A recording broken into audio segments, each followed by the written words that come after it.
السلام علیکم۔ امید کرتی ہوں آپ سب خیر و عافیت سے ہوں گے۔ آپ ہیں اس وقت میرے یوٹیوب چینل ہبا خان ناولس پر۔ میں ہوں آپ لوگ کی رائٹر ہبا خان۔ میں لائی ہوں آپ لوگوں کے لیے آج قسط نمبر 3 کیسا یہ عشق ہے ناول کی۔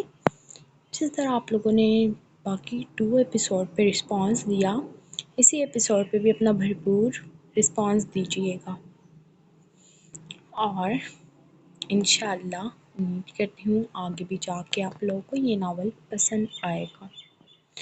آپ لوگوں نے ماہی کے ناول کو دا ایول لیڈی کو اتنا پسند کیا، مجھے یقین نہیں تھا آپ لوگ میرا ناول بھی پسند کریں گے، لیکن جس طرح رسپانس ملا میرا دل خوش ہو گیا کہ ہاں میں بھی اچھا لکھ سکتی ہوں، آپ لوگ میرا ناول پسند کر سکتے ہیں۔ بنا وقت ضائع کیے بڑھتے ہیں آج کے ایپیسوڈ کی طرف۔ میں باقی رائٹرز کی طرح ٹارگیٹ نہیں دوں گی، کیونکہ مجھے پتہ ہے آپ میں سے کوئی پورا نہیں کرے گا، تو چلتے ہیں ایپیسوڈ کی طرف۔ کیسا یہ عشق ہے از قلم ہبا خان، قسط نمبر 3۔ واہ صاحب، تیری گاڑی تو بہت اچھی ہے۔ رانی چمکتی آنکھوں سے اپنے ہاتھ ڈیش بورڈ تو کبھی شیشے پر پھیر رہی تھی۔ اور یہ فون تیرا ہے؟ وہ مسکراتی ڈیش بورڈ پر پڑا یمان شاہ کا آئی فون اٹھا کر کانوں سے لگا گئی۔ اماں کیسی ہے تو اب؟ میں بھی ٹھیک ہوں، بس میں آ رہی ہوں صاحب کے ساتھ گھر، وہ تیرا علاج کروائے گا۔ اپنے منہ پر ہاتھ رکھے وہ ہنستے ہوئے بولی۔ یمان شاہ اس کی ندیدوں کی طرح حرکتیں دیکھ مسکرائے بنا نہیں رہ سکا۔ وہ کرتی بھی کیوں نہ ایسی حرکتیں، اس نے کبھی یہ مہنگی مہنگی چیزیں کہاں یوز کی تھی۔ زندگی میں پہلی بار وہ اتنی بڑی گاڑی میں بیٹھی تھی، پہلی دفعہ فون کو ہاتھ لگایا تھا۔ وہ اتنی خوش تھی کہ اپنے سانولے چہرے سے مسکراہٹ جدا نہیں کر پا رہی تھی۔ آج اسے بھی خدا کے کسی امیر مخلوق نے انسان سمجھ کر اپنی گاڑی میں بٹھایا تھا، ورنہ وہ تو جیسے سمجھ بیٹھی تھی غریبوں اور فقیروں کا اس دنیا میں رہنے کا جیسے کوئی کام ہی نہیں، یہ صرف امیروں کے لیے بنی ہے۔ صاحب میرے کو بھی ایسا فون لا دینا، یمان شاہ کے مسکراتے نرم انداز کو دیکھتے وہ بولی۔ اسے وہ صاحب اچھا لگا تھا۔ اچھا وہ کیوں؟ وہ آئی برو چکاتے پوچھنے لگا۔ میں اپنی تصویریں بناؤں گی، اپنی آنکھیں رگڑتے بولی۔ اس وقت اس سے بہت زیادہ اسمیل آ رہی تھی، لیکن یمان شاہ نے اف تک نہیں کیا۔ اگر کوئی اور ہوتا ضرور غش کھا کے بے ہوش ہو جاتا۔ بس صاحب، ادھر روک گاڑی، تیری گاڑی آگے نہیں جائے گی، تجھے میرے ساتھ پیدل جانا ہوگا۔ ٹھیک ہے۔ یمان شاہ اپنی طرف کا دروازہ کھولتے اترا، دوسری سائڈ جا کے رانی کا کھولا تو وہ بھی گاڑی سے اتری۔ وہ دونوں اس وقت چھوٹی سی بستی میں موجود تھے، جہاں ہر طرف جھونپڑیاں تھیں۔ اتنی بڑی گاڑی کو دیکھتے سارے بچے یمان شاہ کے قریب جمع ہونے لگے۔ اوئے رانی، یہ تو کسے اپنے ساتھ لائی ہے؟ رانی کا ایک ہم عمر لڑکا اسے دیکھتے بولا۔ تجھے کیا، جسے بھی لائی ہوں، رانی اکڑ سے جواب دیتی یمان شاہ کا ہاتھ پکڑے اپنے گھر کی طرف لے جانے لگی۔ یہ ہے میرا گھر صاحب، ایک چھوٹی جھونپڑی کے سامنے رکتے رانی بولی۔ اتنی شدید گرمی میں بنا پنکھے یا کسی اور سہولت کے ان غریبوں کو رہتے دیکھ یمان شاہ گہرا سانس فضا میں چھوڑا۔ اندر آجا میرے ساتھ صاحب۔ رانی جلدی سے جھونپڑی کے اندر گئی، لیکن جبکہ یمان شاہ اندر نہیں جا سکتا تھا، جتنا اس کا خط تھا اتنی تو جھونپڑی کا دروازہ بھی نہیں تھا۔ جبکہ یمان شاہ کو باہر ہی کھڑے دیکھ کر رانی شرمندہ سی ہو گئی۔ واقعی میں صاحب لمبا تھا اور دروازہ چھوٹا۔ صاحب تو ادھر ہی رک، میں اماں کو اٹھا کر لاتی ہوں، رانی کہتے واپس اندر گئی۔ اماں، اے اماں، اٹھ دیکھ کون آیا ہے۔ رانی خوشی سے دوسری طرف کروٹ بدلے اپنی ماں کو اٹھانے لگی، لیکن رانی کے ہلانے کے بعد بھی وہ نہ اٹھی۔ جب رانی نے پھر پکارا، اماں، اے اماں، اٹھنا، دیکھ کون آیا ہے، لیکن دوسری بار بھی جواب نہ ملنے پر رانی نے تھوڑی اونچی آواز میں وہی جملہ دہرایا۔ پھر بھی کوئی جواب نہ ملا تو رانی نے مشکل سے اپنی اماں کا چہرہ اپنی طرف کیا، جس کی آنکھیں بند تھیں اور وہ بخار میں تپ رہی تھی۔ اماں، اٹھ جانا۔ اب کی بار رانی پریشانی سے اونچی آواز میں بولی، جسے سنتے باہر کھڑا یمان شاہ بھی پریشان ہوا تھا۔ اماں کی آنکھیں نہ کھولنے پر وہ پھر سے جھونپڑے سے باہر آئے۔ صاحب، میری اماں کو بخار ہے، وہ آنکھیں نہیں کھول رہی، تو آ کے دیکھ اسے کیا ہوا۔ رانی کی آنکھوں میں موٹے موٹے آنسو آئے تھے۔ تم پریشان نہ ہو، میں دیکھتا ہوں۔ اپنے ماتھے پر آیا پسینہ رومال سے صاف کرتے، اپنے سر کو نیچے کی طرف جھکاتے، وہ بڑی مشکل سے رانی کے ساتھ جھونپڑے میں داخل ہوا تھا، جہاں چارپائی پر ایک بوڑھی خاتون بے حال پڑی تھی۔ ان کی حالت دیکھتے یمان شاہ کے دماغ میں جو بات آئی، اس نے دعا کی ویسا کچھ نہ ہو۔ وہ آگے بڑھا اور ان کی نفس پکڑی جو چل نہیں رہی تھی، پھر ناک پر ہاتھ رکھا جہاں سے وہ سانس بھی نہیں لے رہی تھی۔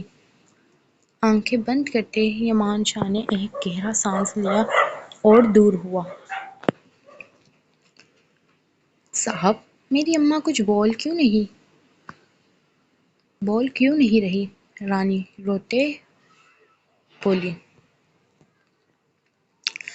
لیکن یمان شاہ خاموش رہا۔ صاحب، اماں کو کیا ہوا ہے، تو بول کیوں نہیں رہا، رانی نے ایک بار پھر سے دھڑکتے ہوئے دل کے ساتھ یمان شاہ کی طرف دیکھتے ہوئے پوچھا تھا، جس کی رنگت زرد پڑ رہی تھی۔ او اچھا، تو اس لیے نہیں بتا رہا کیونکہ یہ بخار سے بے ہوش ہو گئی ہے نا، رانی نے جلدی سے اپنے دل میں آئے خدشے کو دور کرتے ہوئے یمان شاہ کی طرف دیکھتے ہوئے کہا تھا۔ تو یمان شاہ نے دوبارہ رومال سے اپنے پسینوں کو صاف کرتے ہوئے نفی میں سر ہلایا تھا۔ نہیں رانی، میری بات سمجھنے کی کوشش کرو، تمہاری اماں تمہیں چھوڑ کر اللہ پاک کے پاس چلی گئی ہے۔ یمان شاہ نے مناسب الفاظ میں اسے سچائی سے آگاہ کرنا چاہا تھا۔ اس کی ایج کو دیکھتے ہوئے وہ 15 سال کی لڑکی کو اور کچھ بھی سمجھا نہیں سکا تھا۔ اس کے علاوہ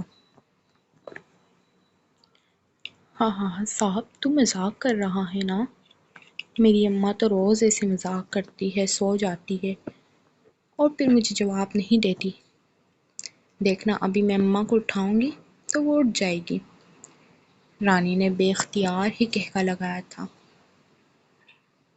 صاحب کی بات پر، اور اگلے ہی پل اپنی اماں کے پاس اس بوسیدہ سی چرپائی پر بیٹھتے ہوئے اس کے چہرے کو تھپتھپاتے ہوئے کہا تھا کہ اماں اٹھنا،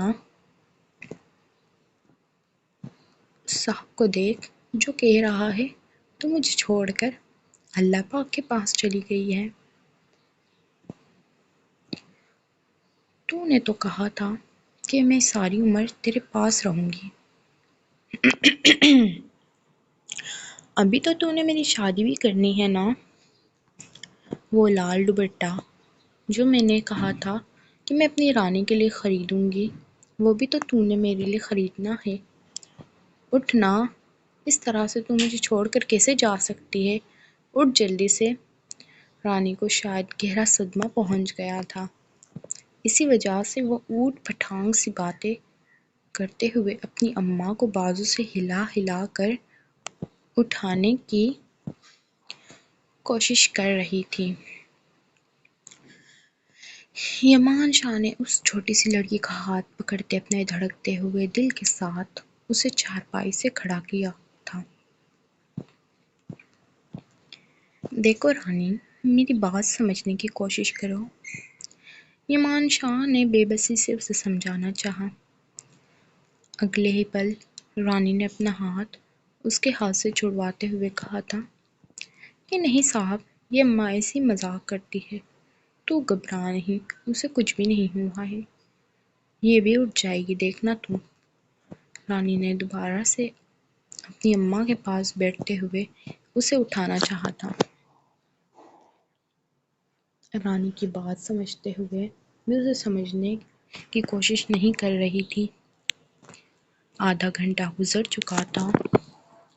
وہ اپنی اماں کو بازو سے ہلا ہلا کر تک چکی تھی۔ اب قطرہ قطرہ کر کے اس کی آنکھوں سے آنسو بہنا شروع ہو گئے تھے۔ اس کے چہرے کے گرد جمی ہوئی میل اس کے آنسو کے ذریعے اس کے چہرے سے بھی بہہ رہی تھی۔ رانی زور زور سے اپنی آنکھوں کو مسلتے ہوئے سرخ کر رہی تھی اور ساتھ ہی ساتھ وہ اپنے پورے چہرے کو بھی آنسو سے گیلا کر چکی تھی۔ یمان شاہ نے بے بسی سے اس چھوٹی سی لڑکی کو روتے ہوئے دیکھا تھا، جو نہ اس کی بات سن رہی تھی اور نہ ہی اپنی اماں کے پاس سے اٹھ رہی تھی۔ ابھی یمان شاہ آگے بڑھ کر رانی کو کچھ کہتا ہی کہ ان کی بوسیدہ سی جھونپڑی میں ایک اور بوڑھی خاتون داخل ہوئی تھی، اور رانی کو اس طرح سے روتے دیکھ کر اور یمان شاہ کو اس کے پاس کھڑے دیکھ کر اس بوڑھی عورت نے جلدی سے شور مچاتے ہوئے سب کو ادھر اکٹھا کیا تھا۔ ارے ارے، دیکھو تو صحیح، یہاں پر آ کر دیکھو ہماری رانی کیا گل کھلا رہی ہے۔ اپنی اماں کے ہوتے ہوئے بھی وہ کسی بڑے صاحب کو اپنے گھر لے آئی اور پھر انہیں کے ساتھ اپنا منہ بھی کالا کر رہی ہے۔ اس فسادن عورت نے شور مچاتے ہوئے ساری بستی والوں کو رانی کے جھونپڑی کے باہر ہی کھڑا کر کے چیخ چیخ کر بول رہی تھی۔ ساری ہی عورتوں میں چی منگیاں شروع ہو چکی تھی۔ رانی اور یمان شاہ ایک دوسرے کو بے انتہا حیرت سے دیکھ رہے تھے۔ یہاں پر رانی جو پہلے ہی صدمے سے پاگل ہو رہی تھی کہ اس کی اماں اسے چھوڑ کر اللہ کے پاس چلی گئی ہے، اس فسادن کے ایسا بولنے کی ہی دیر تھی کہ رانی اگلے ہی پل اٹھی اور اس فسادن عورت کے پاس جا کر اسے مارنے ہی والی تھی کہ یمان شاہ نے اس کے پیٹ کے گرد اپنے بازو حائل کرتے اسے ایک ہی جھٹکے میں زمین سے اوپر اٹھا کر اپنی گود میں اٹھا لیا تھا۔ رانی اس کے ہاتھ کو اپنے پیٹ کے گرد سے ہٹاتے ہوئے کہہ رہی تھی کہ صاحب تو ایک بار مجھے چھوڑ دے، میں اس فسادن بوڑھی عورت کو بتاتی ہوں یہ کس طرح سے میرے اور تیرے بارے میں سے بات کر سکتی ہے۔ یہاں پر اس کو میری اماں نظر نہیں آ رہی جو مجھے چھوڑ کر اللہ پاک کے پاس چلی گئی ہے اور یہ ایسی باتیں کر رہی ہے میرے بارے میں۔ رانی تو پھر رانی تھی، اپنے کردار کے بارے میں ایسی بات سن کر تو وہ باہر والوں کو نہیں چھوڑتی تھی تو اپنے محلے کی بوڑھی عورت کو کیسے چھوڑ سکتی تھی۔ اسے اس قدر غصہ آ گیا تھا کہ اس وقت وہ کسی کا بھی لحاظ کیے بغیر بوڑھی عورت کو مارنے پر تلی ہوئی تھی۔ وہ بوڑھی عورت بھی رانی کے میلے کچیلے چہرے اور سرخ آنکھوں کو دیکھتے ہوئے ایک پل کے لیے ڈر کر پیچھے ہو گئی تھی اور جلدی سے جھونپڑے سے باہر نکلتے ہوئے دوبارہ سے چیخ چیخ کر کہا تھا کہ رانی کی اماں اس کو چھوڑ کر اللہ کے پاس چلی گئی ہے۔ ہائے اللہ، اب بیچاری کہاں جائے گی؟ روتے ہوئے وہ چیخ کر لوگوں کی سمپتیاں بھی لے رہی تھی۔ رانی اب بس کرو، یمان شاہ نے اس بار تھوڑا سا سرد لہجے میں کہا تھا۔ اسے یہ بات بالکل بھی اچھی نہیں لگی تھی کہ وہ 15 سال کی ہوتے ہوئے ایک بوڑھی عورت پر ہاتھ اٹھانے والی تھی۔ یقیناً اگر بروقت وہ اسے نہ روکتا تو وہ ہاتھ اٹھا بھی چکی ہوتی۔ صاحب تو پہلے مجھے نیچے اتار، رانی نے بڑکتے ہوئے کہا تھا۔ تو اگلے ہی پل یمان شاہ نے اسے اپنی گود سے نیچے اتارا تھا۔ اماں تو مر گئی، یہ لوگ مجھے یہاں نہیں رہنے دیں گے صاحب، اب میں کہاں جاؤں گی؟ رانی اپنی آنکھوں میں موٹو موٹو آنسو لاتے ہوئے کہا تھا۔ تو یمان شاہ کا دل چاہا کہ ایک ہی جھٹکے میں اسے اپنے سینے میں بھینچ لے اور کہے کہ اس ساری دنیا میں یہ بھی اس کا محافظ ہے جو اس کے ساتھ ہمیشہ رہنے والا ہے۔ پہلے تو ہم میرے گھر چلتے ہیں تاکہ تمہاری اماں کی تدفین کا انتظام کر سکیں، اس کے بعد دیکھیں گے کہ کیا کرنا ہے۔ رانی نے بھی غائب دماغی کے ساتھ ہاں میں سر ہلایا تھا۔ اس وقت صدمہ ہی اتنا تھا کہ اسے کچھ سمجھ نہیں آ رہا تھا۔ یمان شاہ سب سے پہلے اپنے گارڈز کو فون کرتے ہوئے رانی کی اماں کو اپنے گھر لے جانے کے لیے بولا تھا، اور ساتھ ہی رانی کا ہاتھ پکڑے اس چھوٹی سی بستی سے نکلتے ہوئے اپنی گاڑی کی طرف بڑھ گیا تھا۔ سارے ہی لوگ رانی کو حیرت بھری نظروں سے دیکھ رہے تھے، جو اپنی اماں کو چھوڑ کر اس بڑے سے صاحب کے ساتھ چلی گئی تھی۔ لوگ اس کے بارے میں طرح طرح کی باتیں کر رہے تھے، لیکن رانی کان بند کر کے وہاں سے چلی گئی تھی۔ ان لوگوں کا تو کچھ بھی نہیں کیا جا سکتا، رانی نے دل میں سوچا تھا، اور دوسرے ہی پل جب اس کو یاد آیا کہ اس کی اماں اس کو چھوڑ کر چلی گئی ہے، تو دوبارہ سے رانی کی آنکھوں سے نہ رکنے والے آنسوں کا سلسلہ جاری ہو چکا تھا۔ یمان شاہ نے اسے سب سے پہلے اپنے شہر میں اپارٹمنٹ میں لے آیا تھا۔ وہ اس طرح کہ اس حلیے میں رانی کو اپنے گھر بالکل بھی نہیں لے کر جانا چاہتا تھا۔ اپارٹمنٹ کے باہر گاڑی روکتے ہوئے یمان شاہ نے اس کا ہاتھ پکڑا۔ اندر چلو۔ تو رانی بھی اس کے ساتھ اندر چلی گئی۔ یمان شاہ نے اسے صوفے پر بٹھایا اور اس کے لیے جگ میں سے پانی نکالتے ہوئے اس کے ہاتھ میں گلاس پکڑایا تھا۔ وہ ایک ہی گھونٹ میں سارا پانی پی گئی تھی۔ رانی کے پانی پینے کے بعد یمان شاہ اس سے مخاطب ہوا۔ سب سے پہلے تو مجھے اپنا نام بتاؤ، وہ بھی پورا۔ میرا نام رانی، میں تم سے پورا نام پوچھ رہا ہوں، یمان شاہ نے ذرا سرد لہجے میں کہا تھا۔ تو رانی نے اگلے ہی پل آنکھوں میں موٹے موٹے آنسو لاتے ہوئے کہا تھا کہ رانیہ اتنا خوبصورت نام ہے، اور نام کو بگاڑتے ہوئے ایسے ہی لوگ رانی رانی کہتے ہیں۔ یمان شاہ نے دل میں سوچا اور اگلے ہی پل اسے کہا تھا کہ جاؤ، وہ سامنے کمرہ ہے، اس کے اندر باتھ روم ہے، جا کر نہاؤ، میں تب تک تمہارے لیے کپڑے کا انتظام کرتا ہوں، اس کے بعد ہم ہمارے گھر جائیں گے تاکہ تمہاری اماں کی تدفین کی جا سکے۔ رانی نے اس کی بات سنی تو سب سے پہلے تو اس نے نگیدوں کی طرح گھورتے ہوئے اس کے پورے اپارٹمنٹ کو دیکھا تھا۔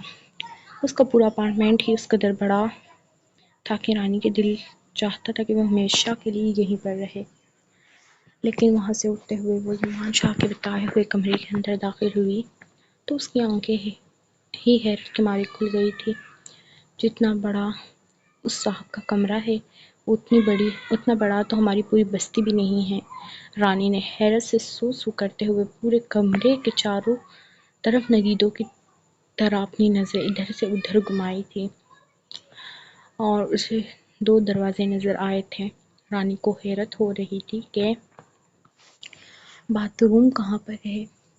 ایک دروازے کے سامنے جا کر وہ رکی اور دروازے کو کھولا تو وہ ڈریسنگ روم تھا، لیکن رانی کو کچھ سمجھ نہیں آیا اور جلدی سے کہا کہ یہ شاید کپڑوں کا ہے، اس لیے تو اندر اتنی ساری الماریاں ہیں۔ رانی نے کہا اور جلدی سے اسے جو سمجھ آیا اس نے کیا۔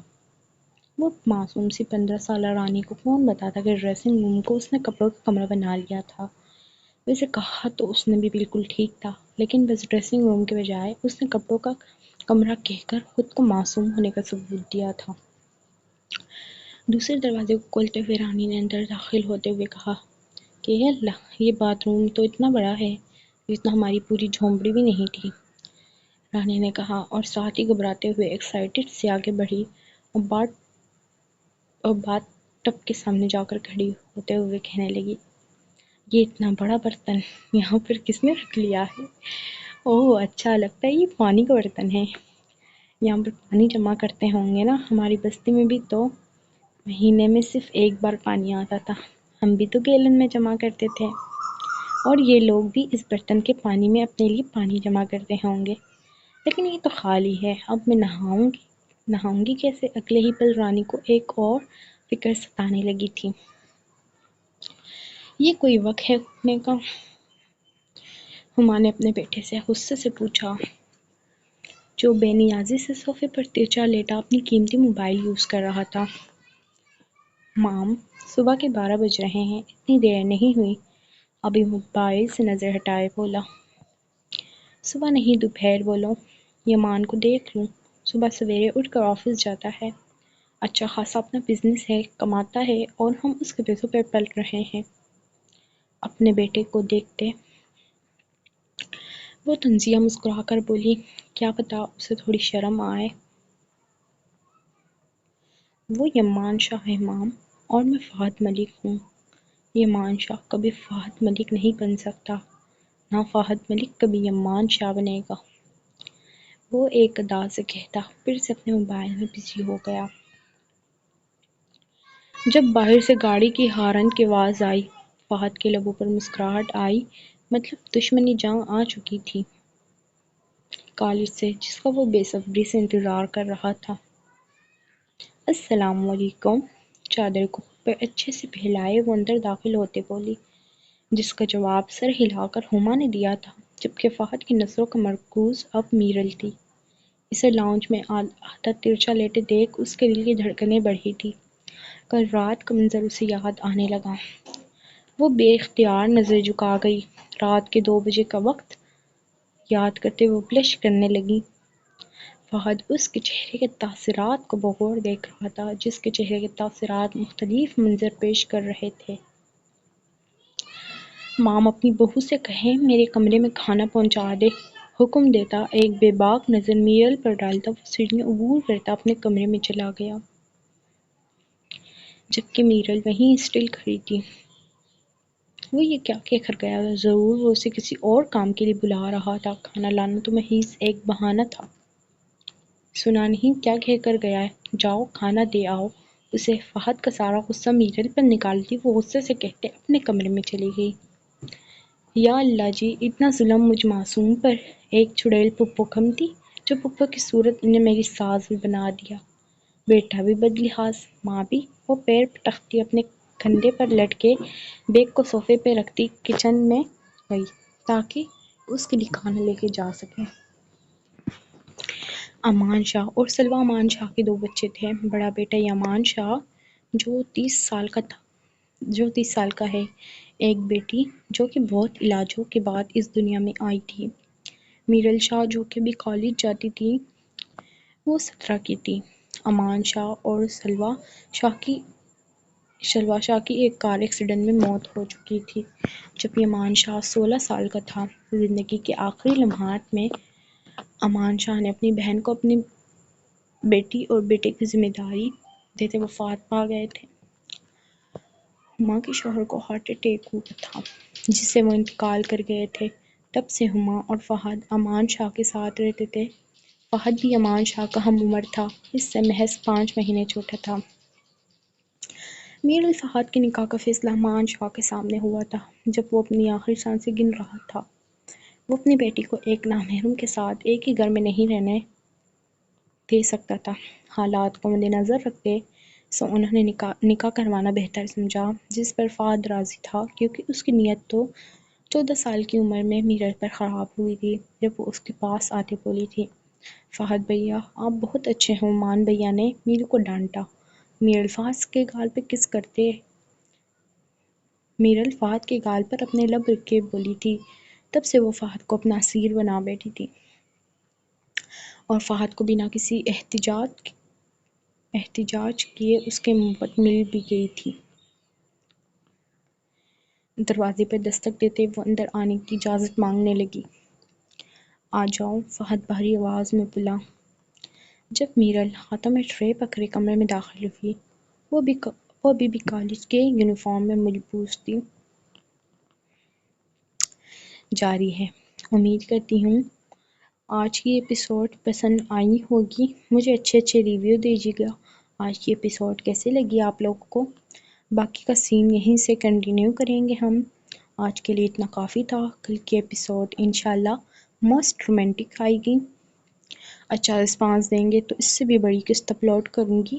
یہ آپ لوگوں کی ریویو پر ڈیپینڈ کرتا ہے، اور ضرور بتائیے گا وہ کمنٹ میں کون سے سین آپ لوگوں کو اچھے لگے۔ اتنا پیار دینے کے لیے شکریہ۔ I love you so much my all readers. ملتے ہیں نیکسٹ ایپیسوڈ میں۔ اللہ حافظ۔ اپنا خیال رکھیے گا، دعاؤں میں یاد رکھیں۔